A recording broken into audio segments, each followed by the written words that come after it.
Hello. Hmm. This is the first time that I'm getting in touch with you all to clarify something, and I think this will be the first time that I'll be thinking twice before I speak my heart, because I'm anxious that my words might be misinterpreted. So forgive me if I take a while longer than usual to communicate my thoughts. And I'd like to do this in English. In a recent interview, I was asked if I was a supporter of the left or the right wing, and I clearly stated that I believe I'm neutral, and we need to be good human beings first before we identify ourselves with our beliefs, and that the oppressed need to be protected at any cost. So further into the interview, I went on to elaborate on how I look at things, and I had quoted two references which had a huge impact on me, and which left me traumatized for days.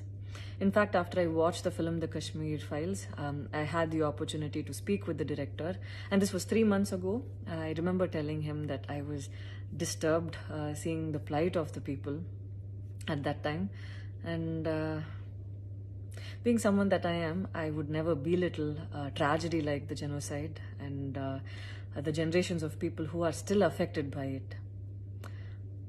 Having said that, I can never come to terms with the mob lynching incident that had taken place during our COVID times, because I remember seeing that video and being shaken for days. I believe that violence in any form is wrong, and violence in the name of any religion is a huge sin. So this is all that I this is all that I intended to say, and that's all. But it was very disturbing to see that many people online justified the mob lynching incident, and I don't think any of us have the right to take another person's life. Being a medical graduate, I believe that all lives are equal and all lives are important. And I hope a day doesn't come when a child is born and he or she is scared of his or her identity. And I pray that we're not heading towards that, at least.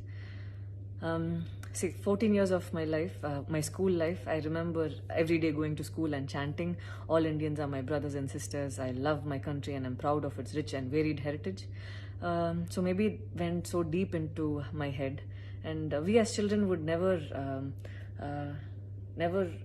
differentiated each other based on culture or caste or religion. So anytime I speak, it comes from a very neutral ground, and I was very surprised to see that whatever I had spoken was taken in a completely different way. And it was also very upsetting to see that a lot of prominent personalities and websites had carried a snippet from the previous interview that I had given, even without seeing the complete interview or the genuinity behind what was said. I would like to take this opportunity to thank the people who stood by me the last few days, because I remember feeling so alone and conflicted, wondering what I did wrong. And it was heartwarming to see that a lot of people raised their voice in support of me, and I felt like they knew me for who I am. So thank you so much for making me feel like I wasn't alone. So I wish you all happiness, peace, and love. Thank you so much.